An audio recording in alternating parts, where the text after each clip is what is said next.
Hello दोस्तों, आज current affairs के अंतर्गत 20 से 24 अगस्त 2022 के बीच की प्रमुख घटनाओं को संकलित किया गया है। दोस्तों ध्यान दें, आज के एपिसोड में दो क्वेश्चंस ऐसे हैं जो साइंस टेक के अंतर्गत मेंस एग्जाम के लिए भी महत्वपूर्ण है, इसलिए पूरी वीडियो को ध्यान से देखा करें, तभी आपको मैक्सिमम लाभ मिल सकेंगे। तो चलिए शुरू करते हैं। द्विवार्षिक युद्ध अभ्यास पिच ब्लैक किस देश में आयोजित किया जा रहा है? आंसर है option B, Australia. Pitch black एक द्विवार्षिक युद्ध अभ्यास है, अर्थात हर 2 वर्षों पर किया जाने वाला यह एक युद्ध अभ्यास है। इसकी मेजबानी रॉयल ऑस्ट्रेलियाई वायुसेना द्वारा की जाती है। ऑस्ट्रेलिया की जो रॉयल वायुसेना है उसके द्वारा यह पिच ब्लैक सैन्य अभ्यास प्रत्येक 2 वर्षों पर की जाती है। दोस्तों 19 अगस्त से 8 सितंबर 2022 तक इसका आयोजन ऑस्ट्रेलिया में किया गया है और ऑस्ट्रेलिया के उत्तरी भाग में स्थित एक शहर है डार्विन, वहीं पर यह युद्धाभ्यास हो रहे हैं। इस युद्धाभ्यास में भारतीय वायुसेना का एक दल भी भाग ले रहा है।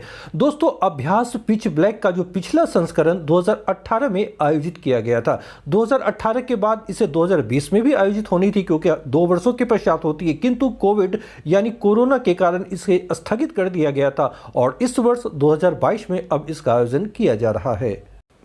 इंडियन नेवी और defence research and development organisation अर्थात डीआरडीओ ने हाल ही में निम्न में से किस मिसाइल का सफल परीक्षण किया है? आंसर है ऑप्शन ए, VLSRSAM।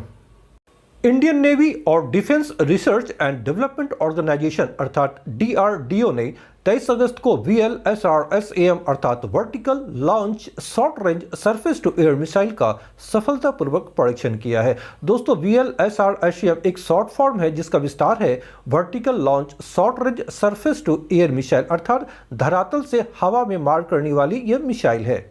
यह परीक्षण भारतीय नौसेना के वॉरशिप से किया गया, अर्थात जो युद्ध पोत है उससे इसका परीक्षण किया गया है। इस शॉर्ट रेंज मिसाइल VLSRSAM को डीआरडीओ ने ही डिजाइन और विकसित किया है। दोस्तों इस मिसाइल में स्वदेशी रेडियो फ्रिक्वेंसी सीकर लगा है जो इसकी एक्यूरेसी को और अधिक बढ़ाता है। यह मिसाइल इतनी खतरनाक है कि आने वाले अलग अलग तरह के हवाई खतरों को तेजी से ये नष्ट कर सकती है। यह मिसाइल अपनी स्पीड, एक्यूरेसी और फायर पावर के लिए जानी जाती है। इसकी स्पीड और फायर पावर इतनी घातक है कि यह रडार की पकड़ में भी नहीं आती है।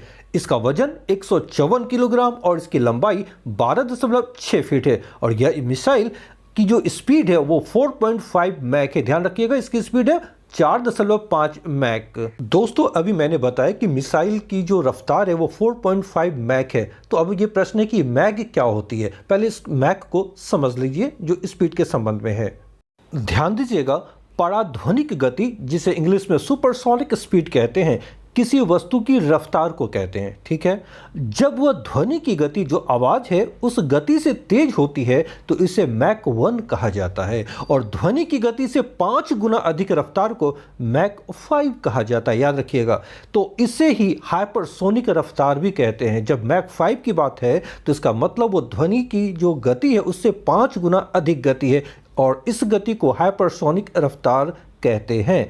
तो ये मिसाइल साढ़े 4 मैक की है, 4.5 मैक की है। इसका तात्पर्य यह हुआ कि यह ध्वनि की गति से 4.5 गुना अधिक तीव्रता से चलती है।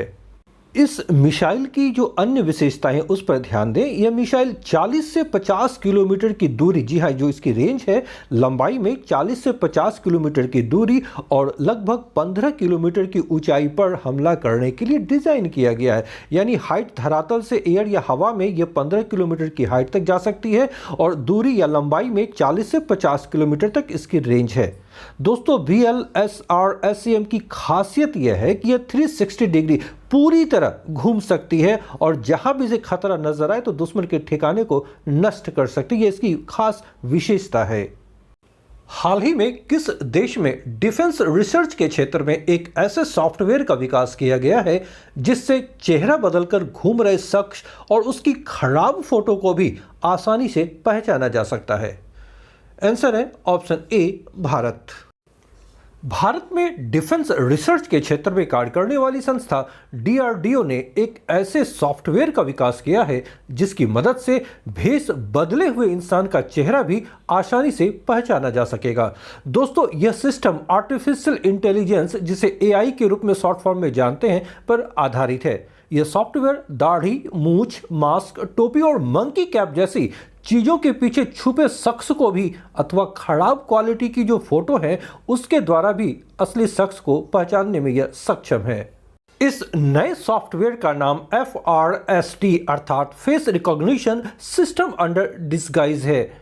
दोस्तों, यह ऐसे एल्गोरिदम पर कार्य करती है जो लो रिजोल्यूशन सर्वेलेंस कैमरे के जरिए लोगों की पहचान कर लेती है। इस सिस्टम का लक्ष्य क्या है? तो इससे भेष बदलकर घूमने वाले आतंकवादियों और असामाजिक तत्वों को पकड़ना आसान हो जाएगा। इस AI अर्थात आर्टिफिशियल इंटेलिजेंस सिस्टम का प्रयोग airport, railway station, bus stop, बाजार और भीड़ भाड़ वाली जगहों पर किया जा सकता है। इससे लाइव वीडियो सर्विलांस भी की जा सकती है। इसके अलावा सिस्टम को बॉर्डर पॉइंट्स पर भी, जी हाँ, अंतर्राष्ट्रीय जो सीमाएं हैं वहां पर भी लगाया जा सकता है। दोस्तों, हाल के दिनों में स्वदेशी और मेक इन इंडिया के कारण DRDO ने कई क्षेत्रों में महत्वपूर्ण उपलब्धियां अर्जित की हैं। नए नए आविष्कार इनके द्वारा किए जा रहे, रिसर्च वर्क लगातार हो रहे हैं और नए नए हथियार हमारी सेना में शामिल किए जा रहे DRDO के द्वारा। तो दोस्तों, DRDO के बारे में थोड़ी जानकारी भी रखनी आवश्यक है कि सेना के लिए रिसर्च करने वाली ये संस्था है DRDO और इसका पूरा नाम है रक्षा अनुसंधान एवं विकास संगठन अर्थात defence research and development organisation. ये भारत सरकार की एक एजेंसी है और यह संस्था, ध्यान रहे, भारत सरकार के रक्षा मंत्रालय के रक्षा अनुसंधान और विकास डिपार्टमेंट के अंतर्गत आती है और DRDO का मुख्यालय दिल्ली में स्थित है, ये आप ध्यान में रखेंगे। दोस्तों, DRDO की स्थापना 1958 में की गई थी। 1958 में इसकी स्थापना हुई है। इसके पास अलग अलग क्षेत्रों की 52 लैब का नेटवर्क है। 52 लैब है, लेबोरेटरी थे जहां पर रिसर्च वर्क होते हैं DRDO के। यह भारत का सबसे बड़ा और व्यापक क्षेत्र में रिसर्च करने वाला संगठन है और इसमें 5000 डिफेंस रिसर्च और डेवलपमेंट सर्विस से जुड़े वैज्ञानिक कार्य करते हैं। दोस्तों, 5000 के लगभग वैज्ञानिक यहाँ पर वर्क करते हैं, रिसर्च वर्क करते हैं, जबकि अगर कर्मचारियों की संख्या देखी जाए तो यहाँ लगभग 30,000 कर्मचारी वर्क या काम करते हैं DRDO में। अंडर 20 विश्व कुश्ती चैंपियनशिप में स्वर्ण जीतने वाली पहली भारतीय महिला रेसलर कौन बनी है? आंसर है ऑप्शन डी, अंतिम पंघाल। अंतिम पंघाल अंडर 20 विश्व कुश्ती चैंपियनशिप में स्वर्ण पदक जीतने वाली पहली भारतीय रेसलर, जी हां, पहलवान बन गई हैं। दोस्तों, 17 वर्षीय अंतिम पंघाल हरियाणा की रेसलर हैं। अंतिम पंघाल ने 53 किलोग्राम भार वर्ग में कजाकिस्तान की एटलिन सागायेवा को 8-0 से हराकर जीत दर्ज की है। दोस्तों, अंडर 20 विश्व कुश्ती चैंपियनशिप का आयोजन बुल्गारिया की राजधानी सोफिया में किया गया था। यह एक महत्वपूर्ण तथ्य, इसे ध्यान में रखिए। दही हांडी को किस राज्य में आधिकारिक यानी ऑफिशियली खेल के रूप में मान्यता दी गई है? आंसर है ऑप्शन डी, महाराष्ट्र।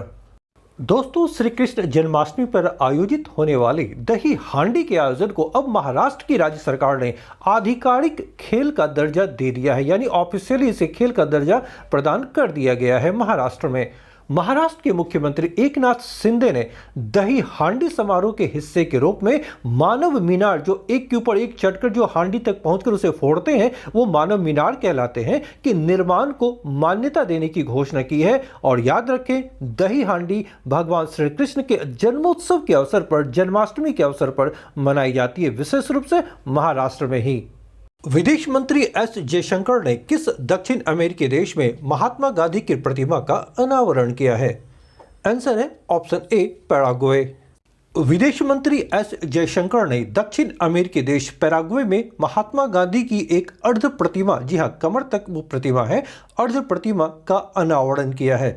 दोस्तों, भारत और लैटिन अमेरिकी देश पैराग्वे के बीच मैत्रीपूर्ण संबंध को आगे बढ़ाने के लिए विदेश मंत्री एस जयशंकर ने पैराग्वे की यात्रा की है। निम्न में से कौन सा राज्य भारत का पहला हर घर जल प्रमाणित राज्य बन गया है? आंसर है ऑप्शन सी, गोवा। गोवा भारत का पहला हर घर जल प्रमाणित राज्य बन गया है। दोस्तों, गोवा दादरा नागर हवेली तथा दमन और दीव के सभी गांव के लोगों ने ग्राम सभा द्वारा पारित एक प्रस्ताव के माध्यम से अपने गांव को हर घर जल घोषित किया, यानी यहां के प्रत्येक घरों में नल का जल, वो भी शुद्ध साफ पीने योग्य जल का आना शुरू हो चुका है। इसके माध्यम से यह प्रमाणित किया जाता है कि गांवों के सभी घरों में नल के माध्यम से सुरक्षित पेयजल उपलब्ध है। भारत की पहली double decker AC electric bus का अनावरण किस शहर में किया गया है? आंसर है ऑप्शन सी, मुंबई।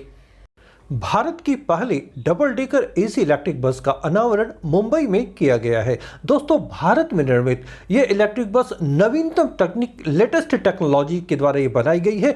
अति आधुनिक डिजाइन, उच्चतम सुरक्षा और इस श्रेणी में सर्वश्रेष्ठ सुविधाओं से यह सुसज्जित है।